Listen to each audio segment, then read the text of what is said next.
Hello friends, ये जो है कक्षा 11 वालों के लिए ऑर्गेनिक केमिस्ट्री में जो है ना आप पढ़ेंगे जीओसी के बारे में, जनरल ऑर्गेनिक केमिस्ट्री। ठीक है, उसका लेक्चर नंबर 1 है। अभी आपने जो है हाल में पढ़ा है समावयवता के बारे में, आइसोमेरिज्म के बारे में, जिसमें आपने पढ़ा है आर यस नामकरण के बारे में।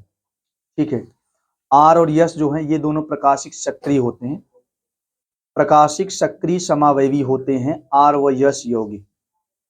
ठीक है, और आपको नियम वगैरह बताए गए कि आप आर और यस का निर्धारण कैसे करेंगे, यौगिकों में आर व यस का निर्धारण कैसे करेंगे, उसके नियम वगैरह बताए गए। अभी आप क्या पढ़ेंगे? अभी पढ़ेंगे जीओसी के बारे में, जनरल ऑर्गेनिक केमिस्ट्री। उसका पहला लेक्चर स्टार्टिंग है, लेक्चर नंबर 1। इसको आप इस नाम से भी कह सकते हैं, या ये नाम भी इसका है, mechanism of organic chemistry reaction कह सकते हैं। ऑर्गेनिक रिएक्शन, जो ऑर्गेनिक रिएक्शंस होते हैं उसकी क्रियाविधि कैसे होगी, उसमें कैसे कैसे क्या क्या होता है। जो कार्बनिक अभिक्रिया होती है उसकी क्रियाविधि के बारे में आप पढ़ेंगे। तो आप कह दे general organic chemistry, general organic chemistry, या आप बोल सकते हैं इसमें क्या पढ़ेंगे आप, mechanism of organic chemistry. Organic chemistry के मैकेनिज्म के बारे में, क्रियाविधि के बारे में पढ़ेंगे। अभी बताई जाए क्रियाविधि क्या होती है। ठीक है, अब देखो सबसे पहला पॉइंट क्या है, ऑर्गेनिक रिएक्शन, कार्बनिक अभिक्रिया क्या है। देखो कार्बनिक अभिक्रिया क्या है, वह प्रोसेस, वह प्रक्रम जिसमें अभिकारकों के पुराने बॉन्ड टूटते हैं और उनके स्थान पे क्या बनते हैं, नए बॉन्ड बनते हैं। वह प्रक्रम जिसमें अभिकारकों के पुराने आबंधों या बंधों, चाहे आबंधों कहें चाहे बंधों कहें, इनके टूटने और उनके स्थान पे क्या बनने, नए बंध बनने से नए पदार्थों का निर्माण होता है। उस प्रक्रिया को आप क्या बोलते हैं, कार्बनिक अभिक्रिया। ठीक है, जैसे एग्जांपल देखो, जैसे बात कर लें ROH हो और इसकी क्रिया अगर HCl से करा दिया जाए, एल्कोहल की अभिक्रिया अगर आप HCl से करा दें तो होता क्या है पता है, ये इनके बीच का ये वाला बॉन्ड ब्रेक होता है। H और Cl में सिंगल बॉन्ड है ना, ठीक है, H और Cl में सिंगल बॉन्ड, R और OH के बीच का बॉन्ड जो है ये वाला बॉन्ड ब्रेक होता है, और होता क्या है, ये नया बॉन्ड बनता है। R और Cl के बीच बॉन्ड बनता है और H और OH के बीच बॉन्ड बनता है। पुराने बॉन्ड ब्रेक होते हैं और उनके स्थान पे क्या बनते हैं, नए बंध बनते हैं। उस नए बंध के बनने से ही नया पदार्थ बनता है। जैसे ROH एल्कोहल था, अभी RCl बनेगा, एक नया पदार्थ बनेगा। एल्किल क्लोराइड कह सकते हैं, एल्किल हैलाइड कह सकते हैं। तो ये आपके अभिकारक हैं,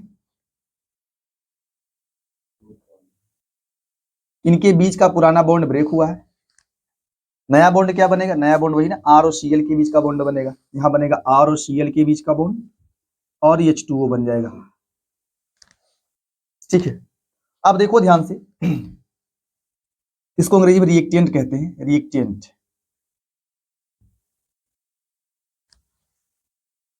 जो अभिकारक है, ध्यान दें आप लोग, ऑर्गेनिक रिएक्शन में, ऑर्गेनिक रिएक्शन में कार्बनिक अभिक्रिया को कह सकते हैं, कार्बनिक अभिक्रिया को कितने प्रकार, कितने भागों में पढ़ेंगे आप। जो ऑर्गेनिक रिएक्शन है उसमें सबसे पहले पढ़ेंगे आप अभिकारक के बारे में, रिएक्टेंट के बारे में, अभिकारक के बारे में।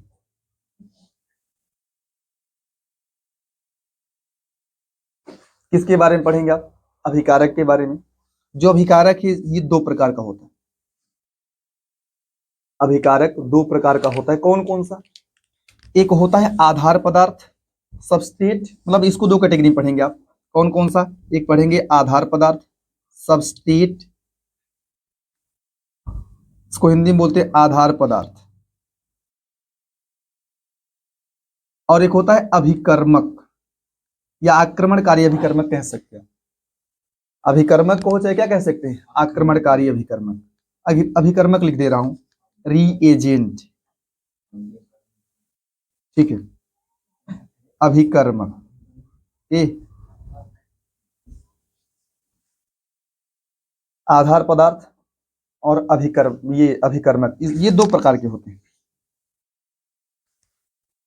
जो अभिकारक है इसको दो कैटेगरी में बांटा गया है, एक आधार पदार्थ और एक आक्रमणकारी अभिकर्मक। देखो जो अभिकारक होते हैं, आप ये जान लीजिए अभिकारक से ये मिला है प्रोडक्ट ना, उत्पाद मिला है। लेकिन वास्तविक बात ये है कि जब अभिकारक परस्पर क्रिया करते हैं, तो उनसे सीधे उत्पाद नहीं बनता, डायरेक्ट उत्पाद नहीं बनता, बल्कि इनके बीच में जो है ना एक बनता है अभिक्रिया मध्यवर्ती। इनके बीच में हाँ एक मध्यवर्ती बनता है जिसको आप बोल सकते हैं अभिक्रिया मध्यवर्ती। अंग्रेजी में बोलते हैं रिएक्शन इंटरमीडिएट, या सीधा बोल दो इंटरमीडिएट बोल सकते हैं। Reaction intermediate.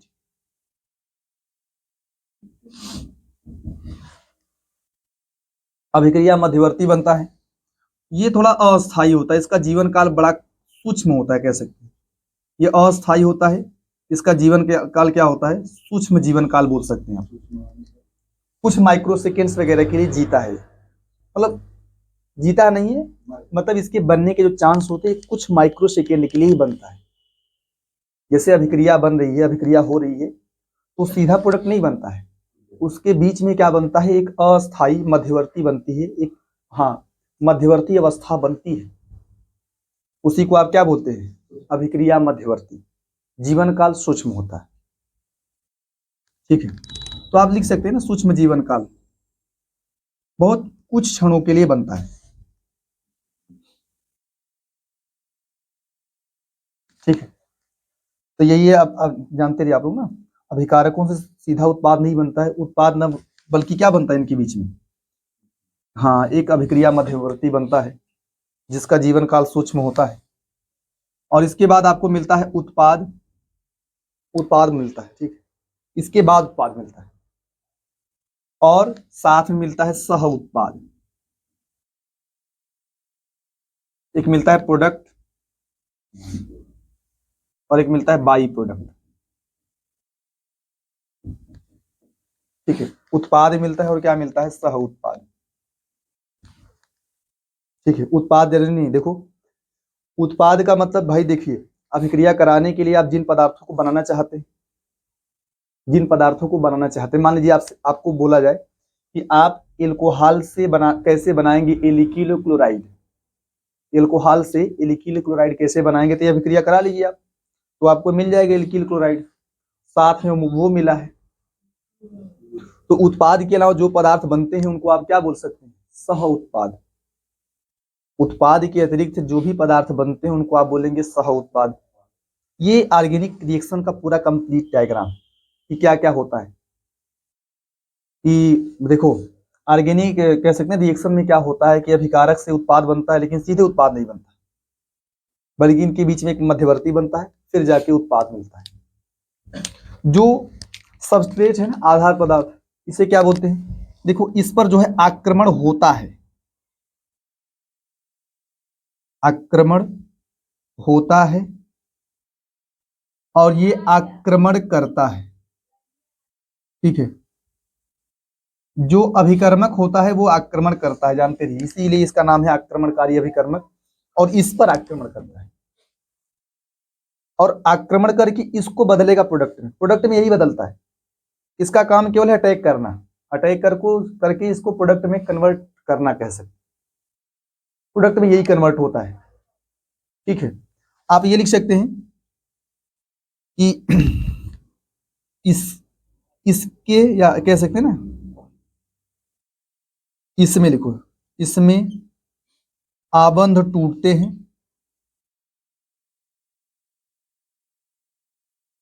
तथा नए पदार्थ का निर्माण होता है।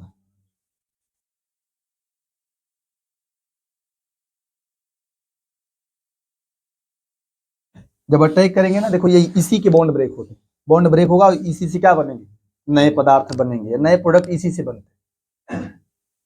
समझ पा रहे हैं आप लोग, हाँ ये अटैक करेगा और इस पर अटैक करेगा, इसके बीच के बॉन्ड्स ब्रेक होंगे, ठीक है, और यही बनेगा प्रोडक्ट में। प्रोडक्ट में कन्वर्ट कौन होता है, सबस्ट्रेट, आधार पदार्थ कन्वर्ट होता है किसमें? हाँ, प्रोडक्ट में।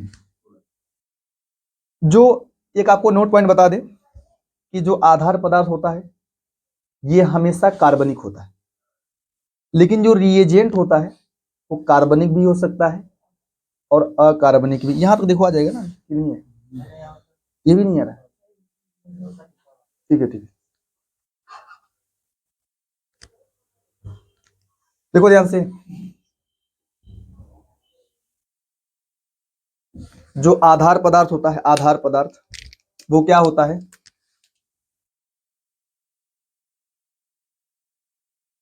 पदार्थ सर्वथा कार्बनिक होता है, हमेशा क्या होता है? कार्बनिक, या कार्बनिक लिख देता हूं, कार्बनिक होते हैं, ऐसा लिख दे। आधार पदार्थ कार्बनिक होते हैं, जबकि अभिकर्मक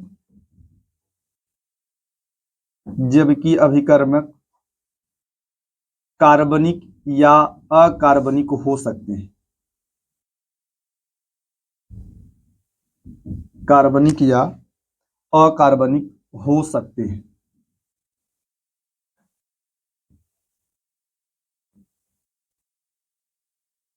ठीक है, ध्यान दीजिए आप लोग। आधार पदार्थ हमेशा कार्बनिक होता है और अभिकर्मक जो होता है वो क्या हो सकता है? कार्बनिक भी हो सकता है, अकार्बनिक भी हो सकता है। कभी कभी Cl माइनस अभिकर्मक के रूप में काम करता है, कभी कभी OH माइनस अभिकर्मक के रूप में काम करता है, कभी जल काम करता है। जल तो अभी भाई देखिए, जल जो है ये अभिकर्मक के रूप में काम करता है, कभी अमोनिया काम कर लेता है, तो ये सब कार्बनिक नहीं है ना। अमोनिया कहाँ कार्बनिक है? जल कहाँ कार्बनिक है? ठीक है, अगर मान लीजिए HCl देख लो, यहाँ से Cl माइनस मिलेगा, वो अभिकर्मक का काम करता है, तो वो अकार्बनिक होता है। तो यही जानते रहिए आप लोग कि जो आधार पदार्थ होंगे, आधार पदार्थ हमेशा एल्किल हैलाइड हो सकता है, एल्कोहल हो सकता है। ठीक है, ये सब आधार पदार्थ हो सकते हैं और होते हैं, मतलब हो सकते हैं मतलब होते हैं ये सब। और आक्रमणकारी अभिकर्मक के केस में जल हो सकता है, OH माइनस हो सकता है, या नहीं OH भी हो सकता है, मतलब वहीं से OH माइनस मिलेगा, या नहीं OH जल हो जाए, अमोनिया हो जाए, ये सब हो सकता है। ठीक है, अब बात करें जो आक्रमणकारी अभिकर्मक है, दो प्रकार का होता है। ये नहीं है ना, चलिए देखता हूँ। देखो ध्यान से, दो प्रकार का होता है। कौन कौन? एक होता है इलेक्ट्रॉन स्नेही, एक होता है नाभिक स्नेही।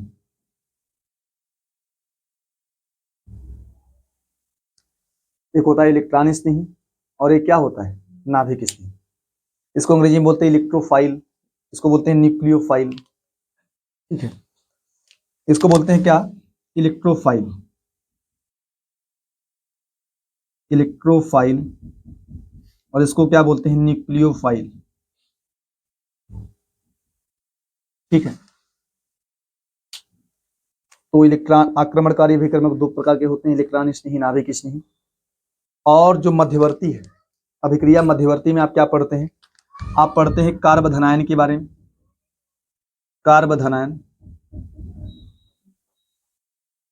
जब कार्बन पे धनावेश होगा तो उसे कार्बधनायन कहा जाता है। कार्बरिडायन के बारे में, कार्बधनायन, कार्बरिडायन।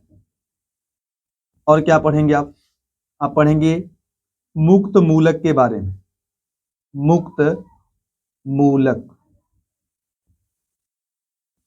इसके अलावा दो और होते हैं, कार्बधनायन, कार्बरिडायन, मुक्त मूलक, और एक होता है कार्बीन,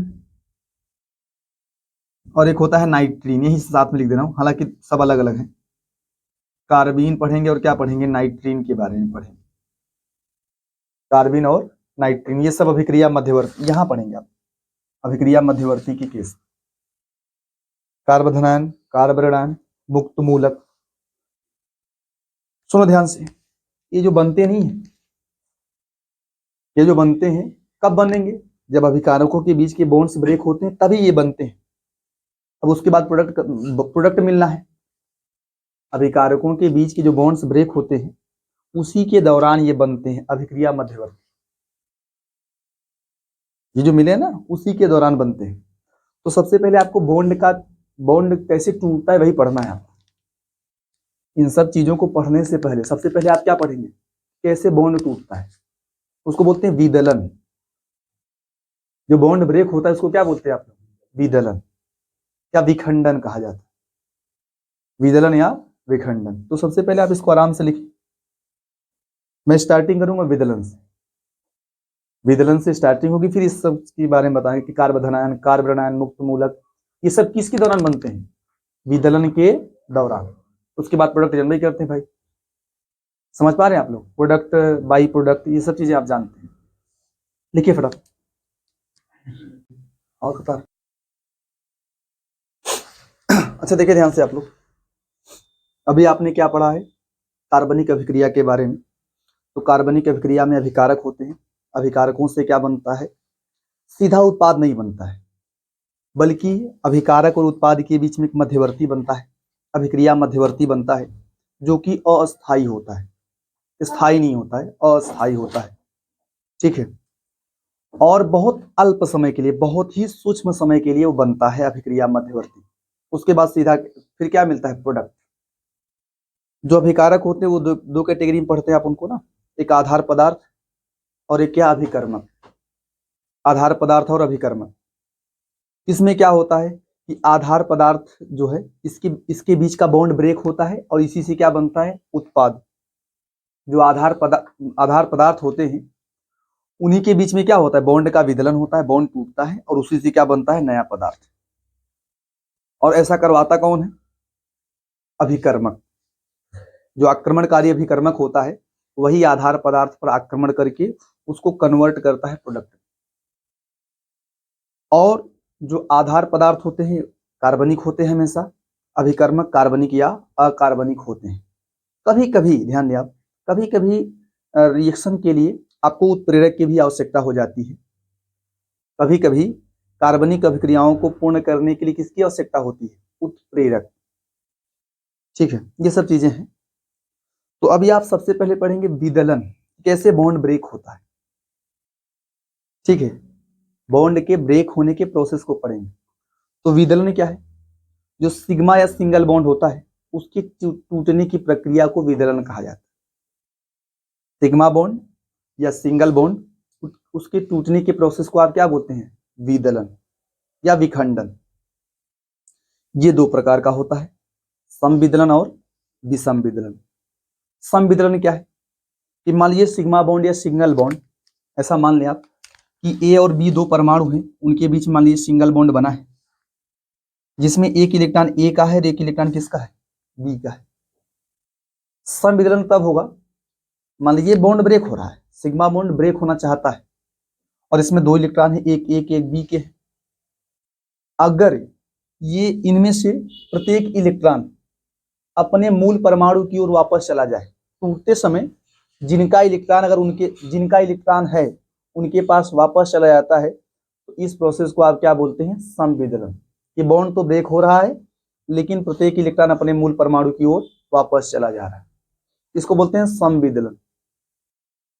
अगर बॉन्ड ब्रेक हो लेकिन दोनों के दोनों इलेक्ट्रॉन किसी एक ही परमाणु को मिल जाए, अगर बॉन्ड ब्रेक हो लेकिन दोनों के दोनों इलेक्ट्रॉन किसी एक ही परमाणु को मिल जाए, तो इस विदलन को आप बोलते हैं विषम विदलन। क्या बोलते हैं, विषम विदलन। इसको पढ़ने के बाद विषम ही पढ़ा जाए।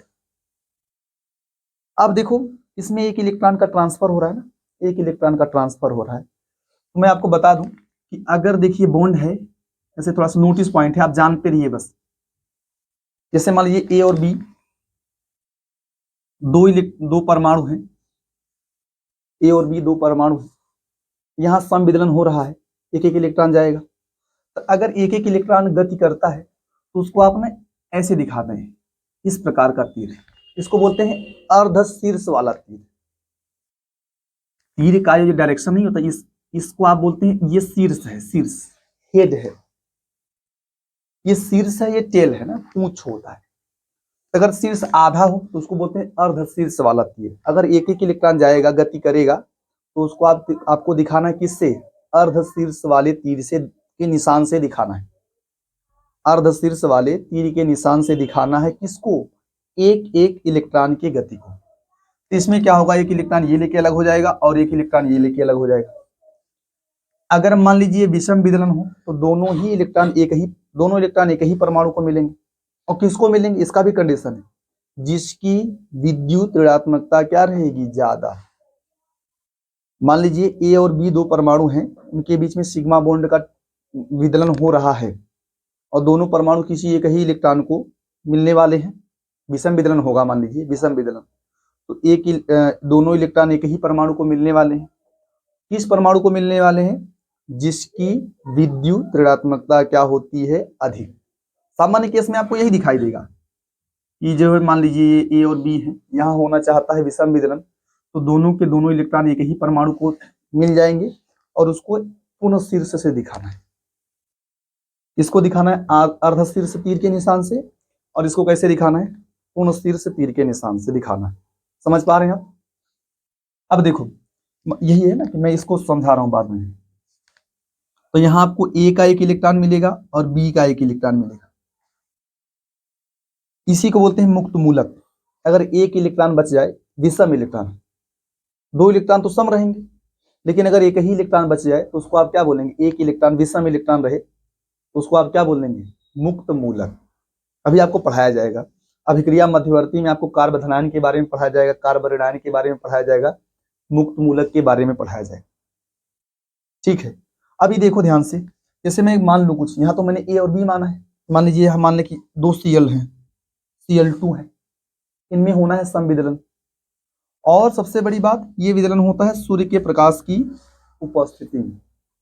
ये विदलन को पहचानने का तरीका है कि ये विदलन किसकी उपस्थिति में होगा, सूर्य के हाई टेम्परेचर पे होता है। ऐसा नहीं कि सामान्य ताप पे ही हो जाए, सूर्य के प्रकाश की उपस्थिति में ये विदलन दिखाई देता है।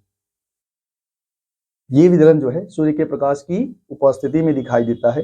या तो अगर आप सूर्य का प्रकाश ना हो तो अध्रुवी विलायक, कार्बन टेट्राक्लोराइड वगैरह यूज कर रहे हैं आप, अध्रुवी विलायक, अध्रुवी विलायक क्या यूज कर सकते हैं, कार्बन टेट्राक्लोराइड का यूज कर सकते हैं।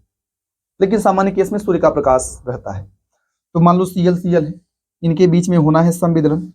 एक एक इलेक्ट्रॉन, भाई प्रत्येक परमाणु अपना एक एक इलेक्ट्रॉन लेके अलग हो जाएगा। इस प्रकार से सूर्य का प्रकाश रहना है तो आपको मिलेगा Cl का एक इलेक्ट्रॉन, और यहाँ भी क्या मिलेगा, Cl का एक इलेक्ट्रॉन। आप चाहें इसको लिख सकते हैं ऐसा, ये दोनों के दोनों होते हैं मुक्त मूलक। क्या होते हैं, मुक्त मूलक। ये भी मुक्त मूलक है, इसका नाम होता है क्लोरीन मुक्त मूलक। कौन सा मुक्त मूलक, अगर मुक्त मूलक क्लोरीन है तो बोलेंगे क्लोरीन मुक्त मूलक। अगर मान लो ऐसा हो जाए CH3, यहां तक आ जाएगा ना, देखो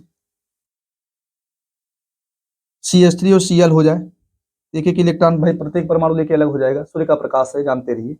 तो क्या मिलेगा आपको, CH3 के एक इलेक्ट्रॉन मिलेगा और किसको मिलेगा, Cl को एक इलेक्ट्रॉन।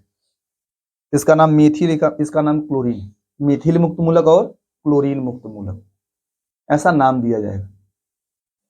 अगर दोनों CH3 हो, सूर्य का प्रकाश रहना है तो सूर्य का प्रकाश रहेगा, एक एक इलेक्ट्रॉन प्रत्येक परमाणु लेके अलग हो जाएगा, CH3 और CH3। आप चाहें इसको दो CH3, दो मेथिल मुक्त मूलक। समझ पा रहे हैं? अब देखो इसके कंडीशंस बता दे रहा हूं कि कब दिखाई देगा। जो आप इसके बारे में क्या लिखेंगे कि समविदलन, समविदलन उच्च ताप मतलब सूर्य का प्रकाश, उच्च ताप, और कौन सा भाई, अध्रुवी विलायक, अध्रुवी विलायकों, पराक्साइडों,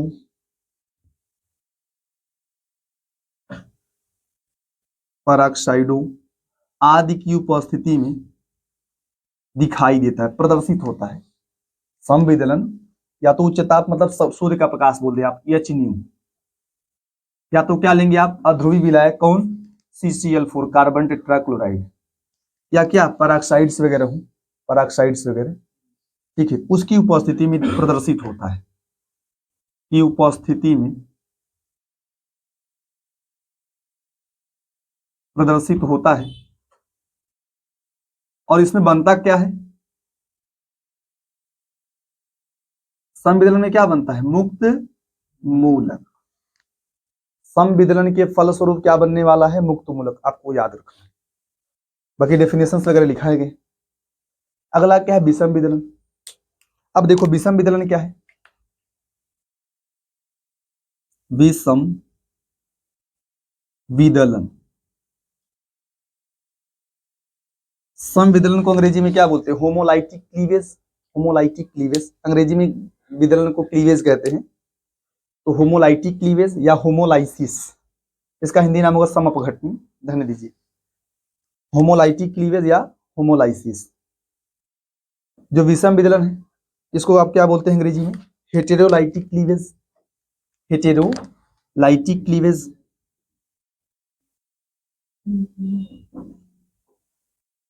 क्लीवेज, या आप बोल सकते हैं हेटेरोलाइसिस। हेटेरोलाइसिस, इसको समअपघटनी कह सकते हैं ना, समअपघटनी विदलन भी कह सकते हैं, उसको विषम अपघटनी विदलन कहेंगे। ठीक है, अब इसमें देखो क्या होता है। इसमें क्या होता है कि साझेदारी के एक एक इलेक्ट्रॉन नहीं, इलेक्ट्रॉन युग्म मिलेंगे, इलेक्ट्रॉन का जोड़ा मिलेगा। किसको मिलेगा? किसी एक ही परमाणु को प्राप्त होता है। और कौन? जिसकी विद्युत ऋणात्मकता क्या होती है? ज्यादा, अधिक होती है। ठीक है, इसमें साझेदारी का इलेक्ट्रॉन युग्म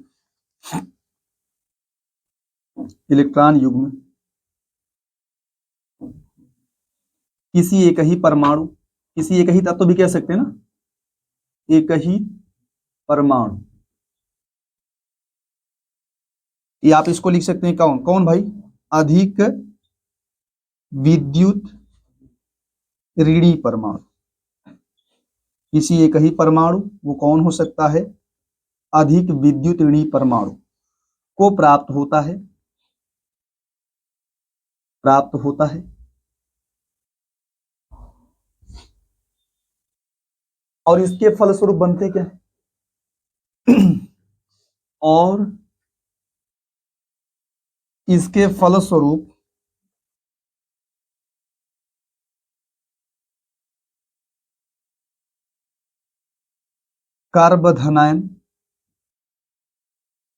कार्बधनायनों तथा कार्ब ऋणायनों का निर्माण होता है। कार्बधनायनों तथा कार्ब ऋणायनों का निर्माण होता है। ठीक है, विषम विदलन से क्या बनेगा? कार्बधनायन और कार्ब ऋणायन। जैसे मान लो, पहले मैं ए बी के माध्यम से, तो मैंने समझाया आपको ए बी वाला, ए और बी परमाणु है। मान लीजिए देखो, अगर बी की विद्युत ऋणात्मकता, अंग्रेजी में बोला इलेक्ट्रोनिगेटिविटी, अगर बी का ज्यादा होगा तो इलेक्ट्रॉन बी को मिलेगा। लेकिन अगर यही बात या कर ले आप, अगर ए का ज्यादा हुआ तो हाँ, तो यहाँ पे ए पे आएगा, देखो ऐसे टूटेगा ये, ए पे आएगा निगेटिव चार्ज और बी पे क्या आएगा? इस केस में ए पे आएगा निगेटिव चार्ज, बी पे आएगा पॉजिटिव चार्ज। इस केस में क्या आएगा? बी पे आएगा निगेटिव चार्ज और ए पे क्या आएगा? Positive charge. जिसकी इलेक्ट्रोनिगेटिविटी ज्यादा रहेगी उसी पे ही निगेटिव चार्ज आएगा। जिसकी इलेक्ट्रोनिगेटिविटी ज्यादा रहेगा उसी पे क्या आएगा? Negative charge.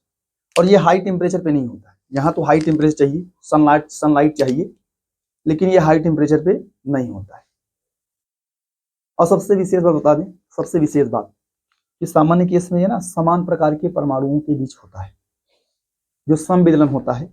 यहाँ तो मैंने विषम परमाणु लिखा है, अलग अलग परमाणु लिखा है, लेकिन सूर्य के प्रकाश के उपस्थिति की वजह से ये हो गया है समविदलन। नहीं तो नॉर्मली केस में कब होता है भाई? समान प्रकार के परमाणुओं के बीच में। अक्सर केसेस में जो समविदलन होता है वो कहाँ पाया जाता है? समान प्रकार के परमाणुओं के बीच में। और ये कहाँ पाया जाता है? अलग अलग प्रकार के परमाणुओं के बीच में। ये तो थोड़ा सा भाई सूर्य का प्रकाश रहा, इस वजह से हो गया है। तो विषम विदलन होता है भाई कैसे होगा? देखिए थोड़ा सा विषम विदलन को आप समझें। जैसे मान लो जैसे CH3 है और Cl, CH3 और Cl, सूर्य का प्रकाश नहीं है, CH3 और Cl है, इनके बीच में एक इलेक्ट्रॉन की शेयरिंग हुई है। लेकिन आपको पता है कि Cl की जो है विद्युत ऋणात्मकता कार्बन से ज्यादा है, Cl की विद्युत ऋणात्मकता कार्बन से ज्यादा है, तो दोनों के दोनों इलेक्ट्रॉन, एक तो अपना लेगा ही क्लोरीन, भाई 2 इलेक्ट्रॉन, एक क्लोरीन का एक कार्बन का है, अपना इलेक्ट्रॉन तो लेगा ही लेगा और कार्बन का भी इलेक्ट्रॉन खींच लेगा, तो इलेक्ट्रॉन युग्म जाएगा उसकी तरफ। कौन जाएगा? इलेक्ट्रॉन युग्म। तो आएगा कार्बन पे क्या आएगा? इस पे आएगा पॉजिटिव चार्ज, इस पे क्या आएगा? निगेटिव। इसको आप बोलेंगे कार्बन है। क्या बोलेंगे? हाँ, जब कार्बन, ये पॉजिटिव चार्ज कार्बन पे है ना, ये जो इलेक्ट्रॉन है कार्बन का है, एक इलेक्ट्रॉन कार्बन का, एक क्लोरीन का है, इलेक्ट्रॉन कार्बन का खींचा जा रहा है, तो पॉजिटिव चार्ज कहाँ आएगा? कार्बन पे आएगा। इसको आप बोल सकते हैं कार्बोधनायन है। कौन सा कार्बोधनायन? इसका नाम होगा मेथिल कार्बोधनायन। क्या नाम होगा? हाँ, मेथिल कार्बोधनायन। अब मान लीजिए कोई ऐसा परमाणु हो जिसकी विद्युत ऋणात्मकता क्या हो? कार्बन से कम हो। कोई ऐसा परमाणु जिसकी विद्युत ऋणात्मकता कार्बन से क्या हो? कम हो, तो क्या होगा? जैसे मान लो आपका आ जाए CH3, ये पहला केस था इसका। दूसरा केस क्या है कि मान लो CH3 आ जाए, कापर आ जाए, कापर धातु, लिथियम धातु आ जाए। दूसरा, इस थर्ड केस क्या है? CH3 आ जाए और कौन सी धातु आ जाए? लिथियम। तो क्या होगा? आपको पता है धातु है, धातु इलेक्ट्रॉन थोड़े लेगा ना, तो फिर ये जो है यहाँ जो है कार्बन की इलेक्ट्रोनिगेटिविटी ज्यादा रहेगी, कार्बन की इलेक्ट्रोनिगेटिविटी ज्यादा रहेगी, तो इलेक्ट्रॉन युग्म इसकी तरफ जाएगा, आपको मिलेगा CH3 माइनस, और Cu पे क्या आएगा? प्लस। इसकी बात करें, यहाँ भी वही हाल होगा ना यार, ये इलेक्ट्रॉन युग्म कार्बन की तरफ चला जाएगा, मिलेगा आपको CH3 पे प्लस माइनस, CH3 पे माइनस, और लिथियम पे क्या आएगा? प्लस। इन दोनों को जानते हैं, ये कार्बोरेडायन है, कार्बोरेडायन है, कार्बन पे निगेटिव चार्ज है, इसका नाम होता है मेथिल कार्बोरेडायन, मेथिल कार्बोरेडायन। ठीक है, अब थोड़ा सा मैं बात कर लूं, जो मैं बताया वही लिखवा दे रहा हूँ कि संविदलन सामान्यतः किस भाई समान प्रकार के परमाणुओं के बीच में होता है। भाई एक्सेप्शन है, तो भाई यहाँ हुआ है, आप उसको देख के कंफ्यूज ना हो। लेकिन जो विषम विदलन होता है वो सामान्य केस में कहाँ होता है? अलग अलग प्रकार के परमाणुओं के बीच में, क्योंकि अगर समान प्रकार के परमाणु होंगे तो वहां किसकी इलेक्ट्रोनिगेटिविटी ज्यादा रहेगी? अगर समान प्रकार के परमाणु होंगे तो वहां जो है विषम विदलन होने का चांस नहीं है। किसके होने का चांस है? समविदलन के। भाई समविदलन के होने का चांस है, क्योंकि दोनों परमाणुओं की इलेक्ट्रोनिगेटिविटी सेम है, तो कोई परमाणु इलेक्ट्रॉन खींचने वाला नहीं है। तो अगर विदलन होगा भी तो प्रत्येक परमाणु अपना अपना इलेक्ट्रॉन लेके क्या हो जाएंगे? अलग। इसी वजह से लिखवा दिया जा रहा है आपको कि समान प्रकार के परमाणुओं के बीच में समविदलन पाया जाता है सामान्य केस में, और अलग अलग प्रकार के परमाणुओं के बीच में क्या पाया जाता है? विषम विदलन। तो नोट में लिख लेंगे ना थोड़ा सा कि समान परमाणुओं के बीच, समान परमाणुओं के बीच सामान्यतः समविदलन पाया जाता है, समविदलन पाया जाता है, जबकि असमान परमाणुओं के बीच में, असमान परमाणुओं के बीच क्या पाया जाता है भाई? विषम विदलन, विदलन पाया जाता है। ठीक है, इसको फटाफट इतना लिख लें।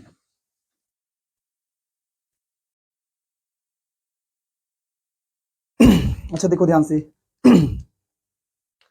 अभी आपने क्या पढ़ा है विदलन के बारे में ना? विदलन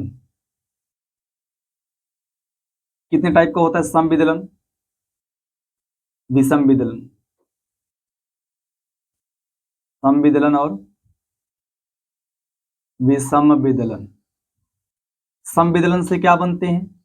मुक्त मूलक, जैसे मेथिल मुक्त मूलक। और विषम विदलन से क्या बनते हैं? कार्बोधनायन तथा कार्बोरेनायन, ये सब बन सकते। देखो ध्यान से, समविदलन से आपका ये बनेगा मुक्त मूलक, विषम विदलन से ये दोनों बन सकते हैं। विषम विदलन से ये दोनों बन सकते हैं।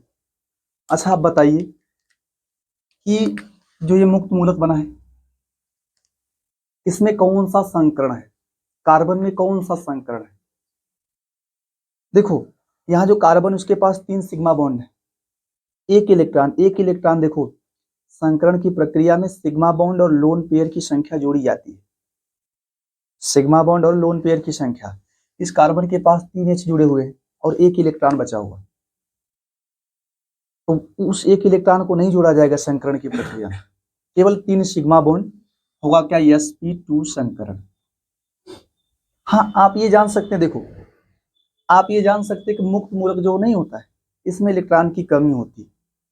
अरे 7 इलेक्ट्रॉन है, कार्बन ने 3 बॉन्ड बनाया है, तो 3, एक बॉन्ड बनाएगा 2 इलेक्ट्रॉन हो जाएंगे, एक कार्बन का एक हाइड्रोजन का, एक कार्बन का एक हाइड्रोजन का, तो कार्बन का 6 और एक इलेक्ट्रॉन बचा हुआ है ऊपर, तो 7 इलेक्ट्रॉन। तो इसका अष्टक पूरा नहीं है, आप इसको मानेंगे कि यहाँ इलेक्ट्रॉन की क्या है? कमी। इलेक्ट्रॉन की क्या है? कमी। तो देखो sp2 संकरण है, संकरण sp2 है,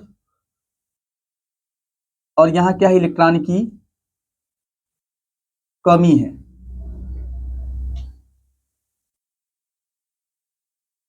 अगले वाले में बात करें, देखो ध्यान से, 7 इलेक्ट्रॉन इसके पास हैं। अगर इसकी बात कर लें, इसके पास कितने इलेक्ट्रॉन है?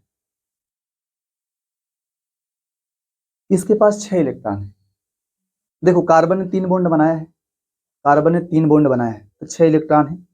और प्लस चार्ज का मतलब जानते हैं क्या है? कि बाहरी कोश में होता है कार्बन का 4, एक निकाल दिया है। कार्बन के पास 3 बॉन्ड है और प्लस है, प्लस का मतलब यही है कि कार्बन के बाहरी कोश में 4 होते हैं, एक निकाल दिया है तभी प्लस आएगा, वैसे नहीं प्लस आएगा, एक निकाल दिया है उसने, तो 3 बचे हैं और तीनों ने H के साथ बॉन्ड बनाया है। यहाँ पे इलेक्ट्रॉन है 6, 3 सिग्मा बॉन्ड है, कौन सा संकरण? sp2। और यहाँ भी इलेक्ट्रॉन की क्या है? कमी। भाई 8 इलेक्ट्रॉन नहीं है, इलेक्ट्रॉन की कमी। अगर आप यहाँ देखें ना, यहाँ देखो माइनस चार्ज है ना, माइनस का मतलब जानते हैं क्या? 4 होता है, एक ले लिया है, 5 इलेक्ट्रॉन है। कार्बन के बाहरी कोश में 5 इलेक्ट्रॉन है, जिसमें से 3 इलेक्ट्रॉन ने सिग्मा बॉन्ड बनाया है H के साथ में, 3 इलेक्ट्रॉन ने H के साथ में सिंगल बॉन्ड बनाया है, सिग्मा बॉन्ड बनाया है, और 2 इलेक्ट्रॉन बच गया है, मतलब एक लोन पेयर, 3 सिग्मा बॉन्ड और एक लोन पेयर। तो कौन सा संकरण भाई?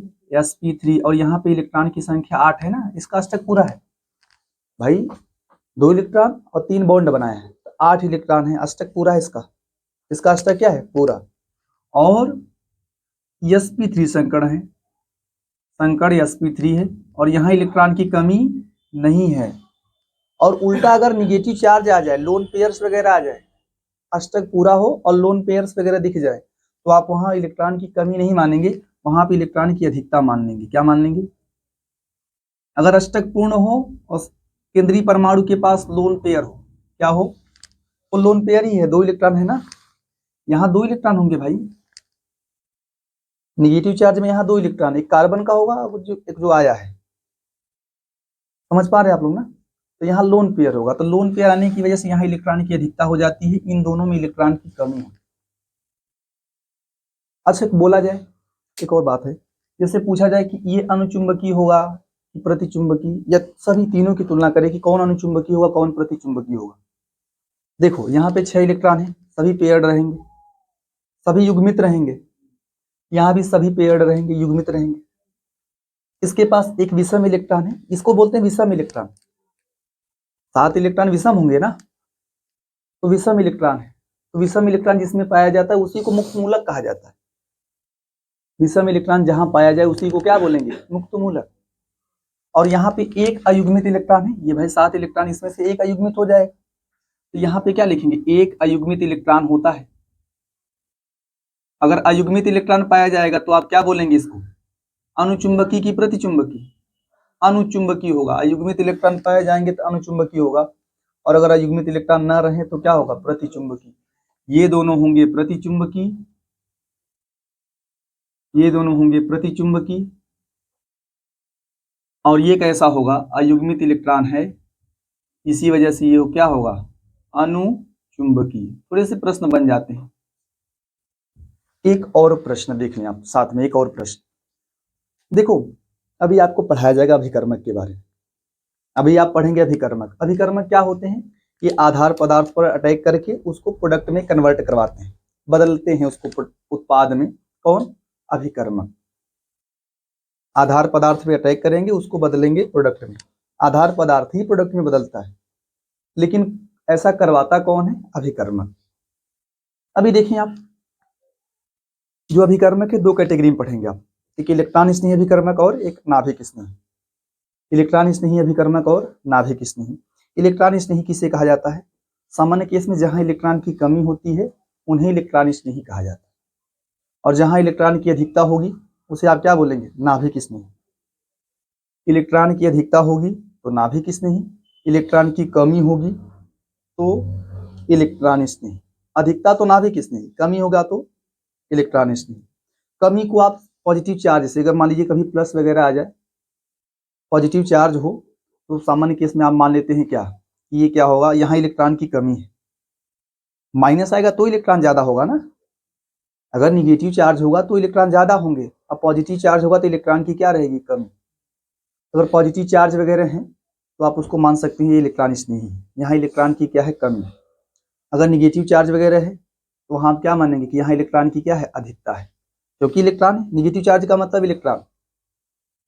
लेकिन एक और आपको बता दिया जाए प्रमुख बात, जो इलेक्ट्रॉन स्नेही होते हैं इनका अष्टक पूरा नहीं होता, इलेक्ट्रॉन की कमी होती है और इनका अष्टक पूर्ण नहीं होता, और ये हमेशा जोड़े में इलेक्ट्रॉन ग्रहण करते हैं। मुख्य मुख्य बातें जान लीजिए आप।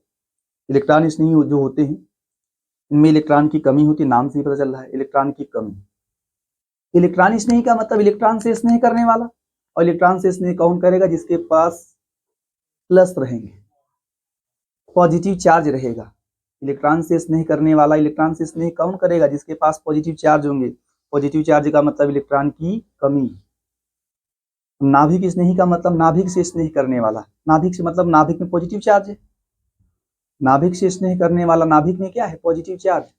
तो पॉजिटिव चार्ज से कौन स्नेह करेगा, जिसके पास होगा निगेटिव चार्ज, जिसके पास क्या होगा, निगेटिव चार्ज। निगेटिव चार्ज का मतलब इलेक्ट्रॉन की अधिकता, निगेटिव चार्ज का मतलब है इलेक्ट्रॉन की अधिकता। लेकिन एक और प्रमुख बात जान लीजिए आप लोग, कि जो इलेक्ट्रॉन स्नेही होते हैं इनके अष्टक पूर्ण नहीं होते। भाई इलेक्ट्रॉन की कमी का मतलब अष्टक पूरा नहीं है, पॉजिटिव चार्ज वगैरह वही दिखा रहे हैं कि पूरा नहीं है। और नाभिक स्नेही का मतलब लोन पेयर्स वगैरह रहेंगे, निगेटिव चार्ज वगैरह रहेंगे, अधिकता होनी चाहिए इलेक्ट्रॉन की। जो इलेक्ट्रॉन स्नेही होते हैं ये हमेशा जोड़े में इलेक्ट्रॉन ग्रहण करते हैं, इसमें जोड़े में इलेक्ट्रॉन ग्रहण करते हैं। और जो नाभिक स्नेही होते हैं ना, ये जोड़े में इलेक्ट्रॉन देते हैं, अधिकता है जोड़ा में देगा, पेयर में 2 इलेक्ट्रॉन देगा, 1 इलेक्ट्रॉन नहीं देगा, 2 इलेक्ट्रॉन देगा। ठीक है, जो इलेक्ट्रॉन स्नेही होगा जोड़े में इलेक्ट्रॉन लेगा, और जो नाभिक स्नेही होगा वो जोड़े में इलेक्ट्रॉन देगा। किसको देगा, सबसे बड़ी बात किसको देगा, किससे इलेक्ट्रॉन लेगा, जानते हैं, ये जैसे आधार पदार्थ, जिससे इलेक्ट्रॉन देना होगा तो आधार पदार्थ को देगा, और लेना होगा तो आधार पदार्थ से लेगा। सबस्ट्रेट से लेगा, इलेक्ट्रॉन किसको देगा, सबस्ट्रेट को देगा। इलेक्ट्रॉन किससे लेगा, सबस्ट्रेट से लेगा, तो वही बॉन्ड्स वगैरह बनेंगे, फिर नया प्रोडक्ट मिल जाएगा। बॉन्ड्स वगैरह बनेंगे और क्या मिलेगा, नया प्रोडक्ट। देखो अगर इलेक्ट्रॉन की कमी है ना तो उसको बोलते हैं लुईस अम्ल। जैसे कहीं भी स्पीसीज में अगर इलेक्ट्रॉन की कमी पाई जाए तो उसे आप क्या बोल देते हैं, लुईस अम्ल। अगर इलेक्ट्रॉन की अधिकता पाई जाए तो उसे बोलेंगे लुईस क्षार। इलेक्ट्रॉन की अधिकता 2 प्रकार से दिखा सकते हैं, 2 प्रकार से दिखाई जा सकती है, या तो लोन पेयर्स वगैरह रहे या तो निगेटिव चार्ज रहे। लोन पेयर्स रहे या तो क्या रहे, निगेटिव चार्ज। तो वहां पे इलेक्ट्रॉन की अधिकता देख सकते हैं, और इलेक्ट्रॉन की अधिकता देखने पर उन्हें लुईस क्षार कह देते हैं, लुईस बेस। और अगर इलेक्ट्रॉन की कमी है तो उन्हें क्या कहा जाता है, लुईस एसिड, लुईस अम्ल। तो जो आपके ये दोनों नहीं है, ये दोनों क्या है, जो मुक्त मूलक है और ये दोनों है, ये लुईस अम्ल है। इलेक्ट्रॉन की कमी है ना, 7 इलेक्ट्रॉन 6 इलेक्ट्रॉन, तो ये लुईस अम्ल है। अगला वाला क्या है, लुईस क्षार। लेकिन आपको बता दिया जाए, ये इलेक्ट्रॉन स्नेही नहीं है, ये इलेक्ट्रॉन स्नेही है। कमी तो दोनों जगह है, लेकिन आप इसको इलेक्ट्रॉन स्नेही नहीं बोलेंगे। इलेक्ट्रॉन स्नेही होने का सबसे मतलब कमी तो होनी चाहिए, लेकिन वो इलेक्ट्रॉन जोड़े में लेगा। ये इलेक्ट्रॉन जोड़े में नहीं लेगा, इसको एक इलेक्ट्रॉन की आवश्यकता है। कितने इलेक्ट्रॉन की, एक इलेक्ट्रॉन की। एक इलेक्ट्रॉन की आवश्यकता है तो इलेक्ट्रॉन की कमी होगी, जरूर बात जरूरी है, लेकिन वो इलेक्ट्रॉन स्नेही नहीं होगा। तो ये आपका इलेक्ट्रॉन स्नेही नहीं है। इलेक्ट्रॉन की कमी है लेकिन इलेक्ट्रॉन स्नेही नहीं। और यहाँ पे इलेक्ट्रॉन की कमी है, ये 2 इलेक्ट्रॉन लेने में सक्षम है, ये क्या होगा आपका इलेक्ट्रॉन स्नेही। समझ पा रहे हैं आप? लुईस अम्ल भी दोनों लुईस अम्ल है, लेकिन ये इलेक्ट्रॉन स्नेही नहीं है। और वो तो लुईस क्षार है, वो इलेक्ट्रॉन देगा, जोड़े में दे देगा। तो वही बातें पढ़ी जाए। देखो वही अभिकर्मक क्या होते हैं कि वे पदार्थ जो आधार पदार्थ पर आक्रमण कर दें, सबस्ट्रेट पर आक्रमण करके उसको प्रोडक्ट में बदलते हैं, अभिकर्मक कहलाते हैं। अभिकर्मक 2 प्रकार से पढ़ेंगे, इलेक्ट्रॉन स्नेही, नाभिक स्नेही। इलेक्ट्रॉन स्नेही क्या है, अंग्रेजी में बोलते हैं इलेक्ट्रोफाइल्स। इलेक्ट्रोफाइल्स, इलेक्ट्रो का मतलब इलेक्ट्रॉन, फाइल्स का मतलब लविंग, जो इलेक्ट्रॉन की से स्नेह करें, इलेक्ट्रॉन आकर्षी हो। इलेक्ट्रॉन से स्नेह कौन करेगा, जिसके पास इलेक्ट्रॉन की कमी होगी, पॉजिटिव चार्ज वगैरह होंगे। इलेक्ट्रॉन की कमी होने की वजह से इनको E+ से दिखाते हैं, इनको E+ से दिखाते हैं, ठीक है। और जो नाभिक स्नेही है वहां इलेक्ट्रॉन की अधिकता होती है, उसको NU, न्यूक्लियोफाइल्स, अंग्रेजी में न्यूक्लियोफाइल्स, उसका NU उठा लेते हैं, NU- निगेटिव चार्ज। समझ पा रहे हैं? E+ से दिखाते हैं, उसको NU- से दिखाते हैं। तो यही है कि इलेक्ट्रॉन की न्यूनता वाले स्पीशीज जिनमें इलेक्ट्रॉन की कमी हो, उनको आप बोल सकते हैं इलेक्ट्रॉन स्नेही। लेकिन उसके नीचे भी कंडीशंस दिखा दिए गए हैं कि उनका अष्टक पूर्ण नहीं होता है और ये इलेक्ट्रॉन युग्मग्राही होते हैं, एक इलेक्ट्रॉन नहीं ग्रहण करते हैं, इलेक्ट्रॉन युग्म ग्रहण करते हैं। तो इनको 2 कैटेगरी में बांटा गया है, उदासीन और आवेशित। एक बार जब पॉजिटिव चार्ज दिख जाए और एक बार जब पॉजिटिव चार्ज ना दिखे फिर भी इलेक्ट्रॉन की कमी। पॉजिटिव चार्ज दिखेगा तो इलेक्ट्रॉन की कमी है, एक बार पॉजिटिव चार्ज ना रहे लेकिन फिर भी अष्टक पूरा ना हो तो उसको अभी आप क्या मान लेंगे, इलेक्ट्रॉन स्नेही। जब बस ये है कि वो इलेक्ट्रॉन जोड़े में ग्रहण कर सके। जिससे देखो ध्यान से, ये आवेशित है ना, H+, ये 2 इलेक्ट्रॉन ले सकता है। ये मेथिल मुक्त मूलक है, मेथिल कार्बधनायन CH3+ है। भाई पॉजिटिव चार्ज होगा तो वो इलेक्ट्रॉन स्नेही हो भी करेगा। H+, CH3+, एक है RCO-, तो यहाँ C पे पॉजिटिव चार्ज है। क्यों भाई, भाई कार्बन के बाहरी कोष में 4 होते हैं, 3 बॉन्ड बनाया है, एक कम बॉन्ड बनाएगा, इसका मतलब एक इसे निकाल दिया है। तो यहाँ जो कार्बन है क्या होगा, तुम्हारा जो इलेक्ट्रॉन स्नेही का काम करेगा। पॉजिटिव चार्ज है ना, इलेक्ट्रॉन स्नेही का काम करेगा। इसका नाम है एसाइलियम आयन, एसाइलियम आयन ना। और एक है NO2+, इसका नाम क्या है, नाइट्रोनियम आयन। यहाँ भी पॉजिटिव चार्ज है, NO2 पॉजिटिव चार्ज है और पॉजिटिव चार्ज N पे है, प्लस N पे है। एक है NO+, नाइट्रोसोनियम आयन है, NO2+, nitronium ion, nitrosonium ion. एक है Cl+, Cl- को क्लोराइड आयन बोलते हैं, Br- को ब्रोमाइड आयन, और Cl+ को क्लोरोनियम आयन बोलते हैं। Chloronium ion, bromonium ion, iodonium ion, ऐसा नाम होता है। बस नाम ना, एग्जाम्पल याद होना चाहिए आपको, इलेक्ट्रॉन स्नेही के एग्जाम्पल, ठीक है। H+, CH3+, RCO+, इस पे पॉजिटिव चार्ज, और यहाँ पे क्या होगा, NO2+। इसके बाद उदासीन की बात करें, जो बोरान नहीं है, बोरान, बोरान के बाहरी कोष में 3 इलेक्ट्रॉन, और तीनों के तीनों इसने बॉन्ड बना लिया है F के साथ में। तीनों के तीनों इलेक्ट्रॉनों का इसने जो है F के साथ में बॉन्ड बना लिया है ना, 6 इलेक्ट्रॉन हुए, 6 इलेक्ट्रॉन, 2 इलेक्ट्रॉन की आवश्यकता है, 2 इलेक्ट्रॉन की आवश्यकता है, इलेक्ट्रॉन युग्म ग्रहण करेगा। तो तुम्हारा देखो आवेश तो नहीं है लेकिन इलेक्ट्रॉन की कमी है, अष्टक पूरा नहीं है। तो अगर इलेक्ट्रॉन की कमी रहे तो इलेक्ट्रॉन स्नेही है। तो BF3 इलेक्ट्रॉन स्नेही है, BCl3 भी है और AlF3 भी है। एल्यूमिनियम के बाहरी कोष में कितना भाई, 3 इलेक्ट्रॉन, तीनों बॉन्ड बना लिया है, कमी है। और AlCl3 है, FeCl3 है, ZnCl2 है, ये सब क्या है, इलेक्ट्रॉन स्नेही। और इन दोनों को आप लुईस अम्ल बोल सकते हैं क्योंकि दोनों स्थानों पर इलेक्ट्रॉन की क्या है, कमी। अरे यार, इलेक्ट्रॉन स्नेही लुईस अम्ल ही होते हैं। इलेक्ट्रॉन स्नेही क्या होते हैं? Lewis acid. जगह हो तो लिख लेंगे आप लोग कि ये दोनों क्या है, ये दोनों के दोनों क्या है, लुईस एसिड है, क्योंकि यहाँ इलेक्ट्रॉन की क्या है, कमी। समझ पा रहे हैं आप लोग? पॉजिटिव चार्ज होगा तो भी इलेक्ट्रॉन की कमी है, आज तक पूरा ना हो तो भी इलेक्ट्रॉन की कमी है, और ये दोनों लुईस एसिड है। अगला क्या है, नाभिक स्नेही। नाभिक स्नेही को यानी माइनस से दिखाते हैं। ये दो पार्ट से बना है, न्यूक्लियस और फाइल्स। न्यूक्लियो का मतलब न्यूक्लियस होता है, फाइल्स का मतलब लविंग, जो नाभिक से स्नेह करे। तो नाभिक का मतलब नाभिक में पॉजिटिव चार्ज है, पॉजिटिव चार्ज से कौन स्नेह करेगा? जहां निगेटिव चार्ज हो अर्थात इलेक्ट्रॉन की अधिकता हो। तो परिभाषा है कि इलेक्ट्रॉन अधिक की स्पीसीज, जहां इलेक्ट्रॉन की अधिकता हो तो ऐसे स्पीसीज को आप क्या बोलते हैं? नाभिक स्नेही कहते हैं, नाभिक स्नेही कहते हैं। और ये इलेक्ट्रॉन युग्म दाता होते हैं, इलेक्ट्रॉन युग्म देने का कार्य करते हैं। इलेक्ट्रॉन युग्म दाता होते हैं, निम्नलिखित दो प्रकार से पढ़े जाते हैं। लुईस बेस भी है, क्योंकि इलेक्ट्रॉन की अधिकता होगा तो लुईस बेस होंगे भाई, इलेक्ट्रॉन की अधिकता है तो लुईस क्षारक होंगे। ये निम्नलिखित दो प्रकार के होते हैं, कौन? एक आवेशित, एक अनावेश, मतलब कि उदासीन, उदासीन हो। तो आवेशित में क्या पढ़ेंगे? जब निगेटिव चार्ज आपको दिख जाए, जैसे H minus Cl minus NO2 minus, H minus Cl minus NO2 minus, Cn minus, OH minus, RO minus, CH3 minus, NH2 minus हो जाए, NH2 माइनस, और ये फिनाक्साइड आयन है, बेंजीन के ऊपर O लग जाए, निगेटिव चार्ज है, ये भी इलेक्ट्रॉन देने का काम करेगा। इसका काम इलेक्ट्रॉन देना है। देखो नाभिक इसमें इलेक्ट्रॉन देंगे और इलेक्ट्रॉन इसमें इलेक्ट्रॉन लेंगे, इनका काम होगा इलेक्ट्रॉन देना, जोड़े में, वो भी जोड़े में लेंगे इलेक्ट्रॉन। ये चीजें हैं, H minus Cl minus NO2 minus, Cn minus, OH minus, RO minus, CH3 minus, NH2 minus, benzene के ऊपर माइनस, इसका नाम है फिनाक्साइड। इसका नाम भी लिख दे रहा हूँ, बाद में पढ़ेंगे आप इसके बारे में। ये इसका नाम है फिनाक्साइड आयन। ये भी आपके क्या है? नाभिक स्नेही, निगेटिव चार्ज है तो नाभिक स्नेही है, वो भी कौन से? आवेशित वाले, आवेश दिख रहा है। उदासीन में कौन है?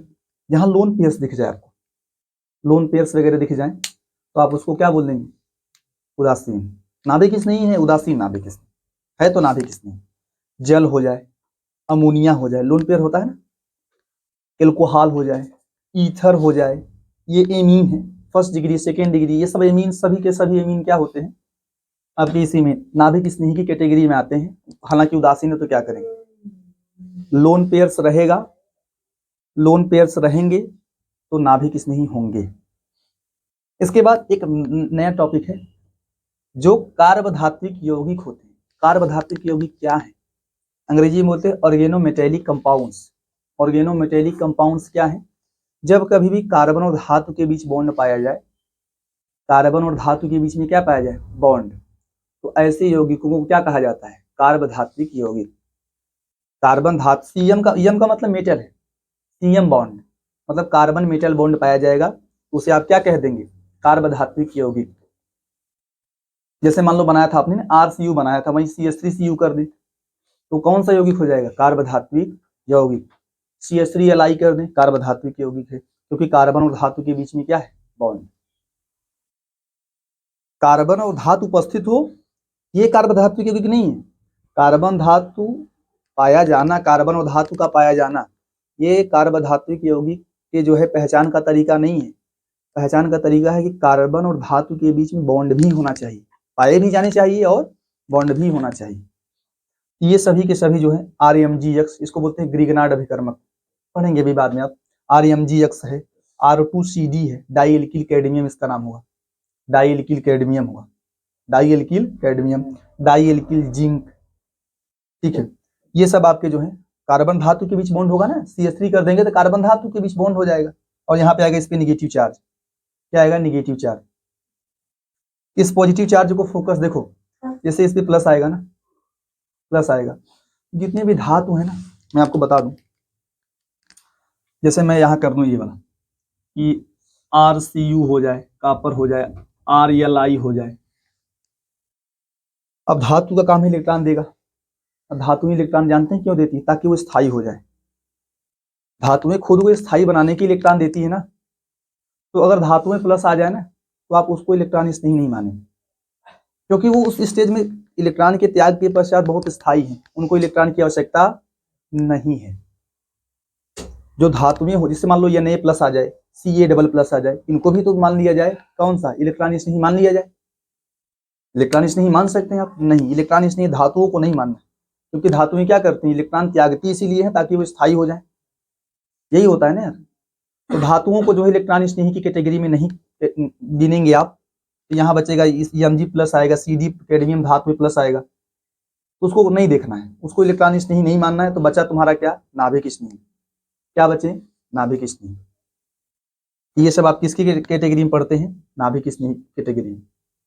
इसके अलावा जो एल्कीन एल्काइंस नहीं, एल्कीन एल्काइंस वगैरह हैं, बेंजीन जानते हैं ना, एल्कीन एल्काइन बेंजीन, वहां भी पाई इलेक्ट्रॉन, पाई बॉन्ड होता है ना, पाई इलेक्ट्रॉन, वहां भी पाई इलेक्ट्रॉन पाए जाने की वजह से वो भी इसी की कैटेगरी में पढ़े जाते हैं। किसकी कैटेगरी में, नाभिक स्नेही की कैटेगरी में।